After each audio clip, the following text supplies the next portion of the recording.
Allez, on revient sur cette nouvelle méthode du fisc pour traquer les fraudeurs fiscaux, les contribuables français. Xavier Timbaud, bonjour. Bonjour David Jaco. Cachez cette montre, effectivement, vous avez raison.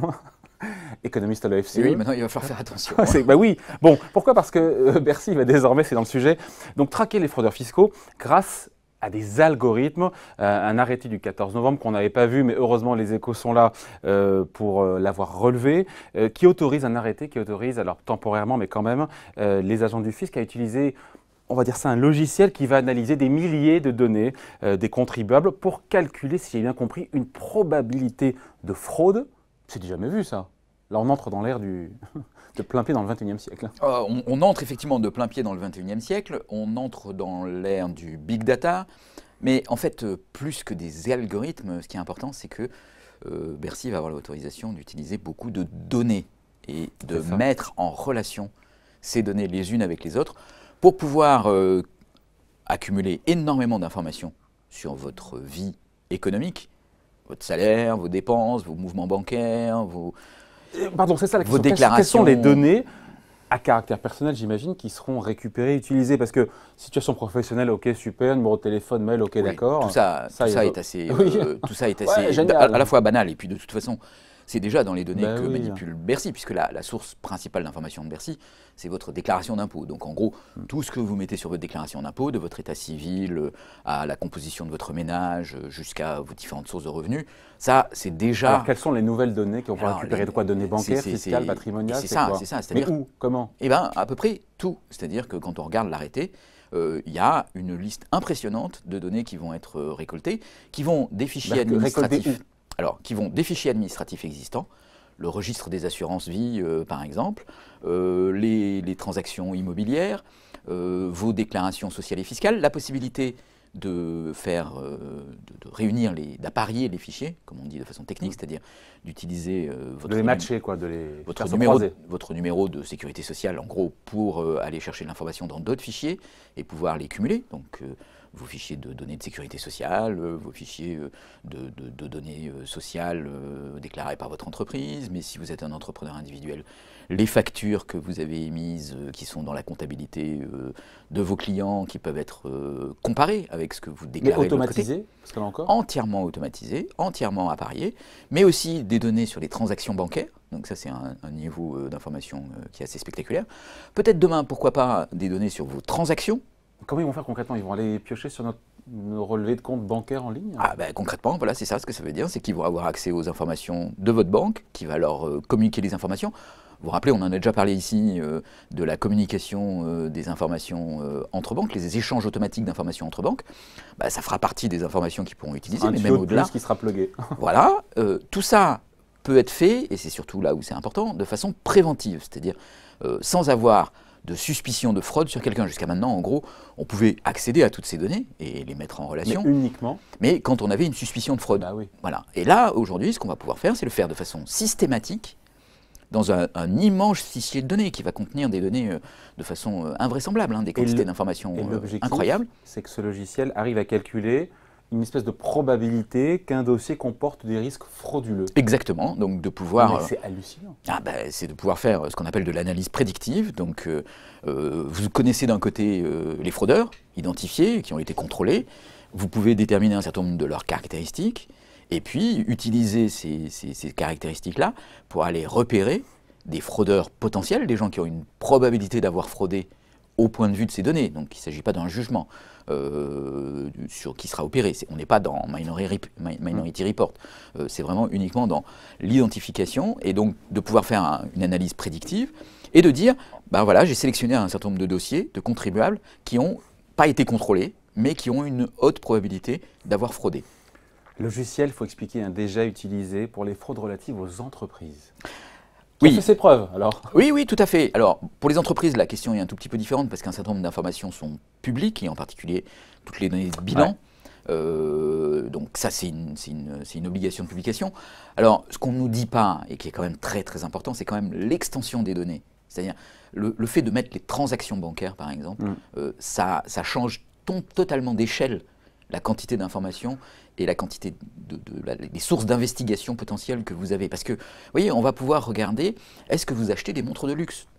On va pouvoir regarder, est-ce que vous D'où ma question au tout début. Et oui, donc c'est pour ça qu'il va falloir la cacher. Alors on n'en est pas encore à scanner les images sur le web pour vérifier que vos bijoux correspondent bien aux factures que vous avez et aux transactions que vous avez sur votre compte bancaire, pour identifier ce que vous auriez payé en liquide.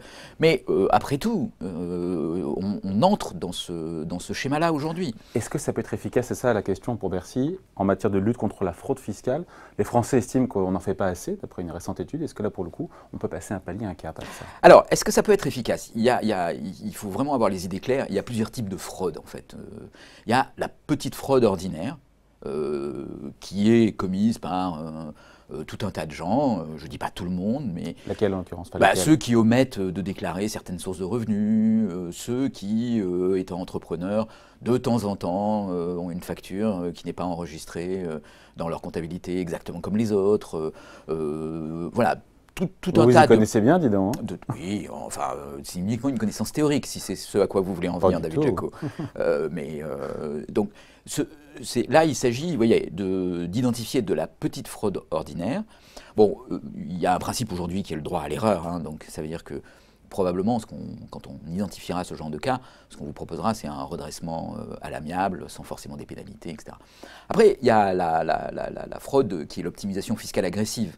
Celle qui concerne des fortunes importantes en utilisant des dispositifs juridiques sophistiqués. Et qui amène parfois à l'abus de droit, comment dire. Et qui amène parfois à l'abus de droit, exactement. En tout cas, c'est le biais par lequel on peut rattraper ces fraudes-là.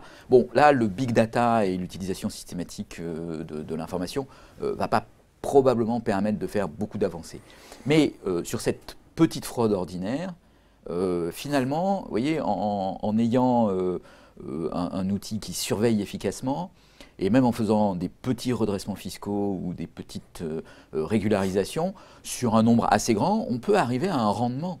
En tout cas, c'est ce qui est espéré en jouant l'effet volume, comme on dit en économie. En jouant l'effet volume, voilà exactement. Et ce qui est espéré dans ces cellules de régularisation et les investissements qui vont être consentis en termes de logiciels informatiques, de capacité de calcul et de capacité de données pour agréger toutes ces données et toutes les personnes qu'il va falloir rémunérer pour pouvoir développer ces outils, on attend un rendement extrêmement élevé. C'est-à-dire que vous voyez, pour 1 euro investi, on peut facilement avoir 10 ou 100 euros. Voilà un bon investissement public. C'est un investissement public qui a, de ce point de vue-là, une rentabilité phénoménale. Pour l'instant, l'utilisation de ce logiciel sera temporaire, usage expérimental pendant 2 ans.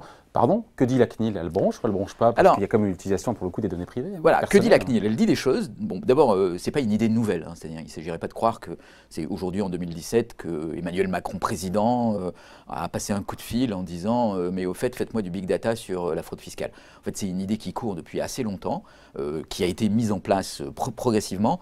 L'administration française a fait l'appariement de fichiers, en tout cas des fichiers administratifs depuis longtemps. Elle n'était pas allée jusqu'à l'appariement avec les données bancaires. La CNIL a été saisie. Il y a pas des petits garde-fous qu'il faut installer quand même, il y a 3-4 ans. Donc il y a plusieurs garde-fous qui ont été installés. D'abord, c'est fait à titre expérimental 2 ans. Pour les ménages. Et donc ça permettra d'évaluer les risques qu'il y a d'atteinte à votre vie privée, de fuite sur ces données. Bon, voilà. Le deuxième garde-fou qui est assez important, c'est que vous ne pourrez pas être... on ne pourra pas vous proposer une régularisation, on ne pourra pas vous imposer un contrôle fiscal ou un redressement fiscal sans qu'il y ait eu examen de votre dossier par un agent du fisc. Et donc, ce n'est pas la machine qui va faire les avis de redressement. Il y aura évidemment une intervention humaine. Tous les dossiers seront examinés selon la procédure habituelle, avec évidemment votre possibilité de recours. Donc, ce qui est aussi assez important. Encore une fois, on n'est pas dans Minority Report. Il ne s'agit pas qu'une machine vous dise vous avez fraudé et vous envoie une lettre en vous disant payez votre redressement fiscal, même si on ne va pas les vérifier que c'est vrai ou pas. Certes, et on finit là-dessus, j'aurais dû vous la poser avant la question, mais tous les Français sont concernés pour le coup par l'usage de ce logiciel, ou j'ai mal compris? Tous les Français sont a priori concernés. La CNIL a été assez vague là-dessus en disant ça serait bien de restreindre géographiquement ou un certain nombre d'éléments. C'est ça, région. Voilà. Bon, on va voir, hein, parce que l'ambition quand même qu'il y a derrière est énorme en termes de quantité de données et de tuyaux qui vont être mis entre toutes ces sources de données. Peut-être que ça ne va pas si bien marcher que ça, on va peut-être s'apercevoir. Enfin, il y a aussi tout un tas d'éléments aujourd'hui sur les logiciels développés dans la sphère publique qui ne sont pas toujours extrêmement efficaces. Donc si ça marche aussi bien que les logiciels pour écouter les conversations téléphoniques, ça risque de ne pas être une grande atteinte à la vie privée au final. Mais donc il faut constater un petit peu sur pièce, et effectivement, à l'usage. Les sur questions pièce, comme le contrôle sur pièce. Exactement, les questions de sécurité, les questions de protection de la vie privée, les questions du rendement aussi, parce que voilà, on a finalement un niveau de vérification et de contrôle aujourd'hui qui est assez élevé dans les déclarations fiscales, depuis la déclaration pré-remplie et depuis la mise en relation d'un certain nombre de fichiers, en particulier des déclarations sociales et fiscales des entreprises et des particuliers. C'est pas dit qu'on arrive à vraiment aller beaucoup plus loin dans la fraude. Ne soyez pas défaitiste, on verra bien. Je ne suis pas défaitiste, on verra sur pièce, mais il y a quand même des enjeux importants en termes de protection de la vie privée, de protection de l'anonymat, que les données ne fuitent pas. Parce que ça aussi, c'est la sécurité de ces données mises en relation est extrêmement importante. Et puis toutes les autres utilisations. Enfin, vous voyez, on vit toujours dans ce monde où on a l'impression que la démocratie est un acquis. Mais qu'advient-il une fois que ce genre de systèmes sont mis en place et qu'on a un gouvernement qui dérape et qui décide d'utiliser ça à d'autres fins? On n'en est pas encore là. Non, mais c'est important parce que c'est un coin qui est enfoncé. C'est un coin qui est enfoncé, c'est une brèche et ça peut conduire à ce genre de choses. Et donc Bercy se met au big data. C'est pour ça qu'on voulait vous en parler aujourd'hui sur Boursorama. Le data mining, cette nouvelle méthode du fisc pour traquer les fraudeurs fiscaux. On voulait en parler notamment avec vous. Bien sûr, David, il faut en parler. Économiste à l'OFCE. Merci.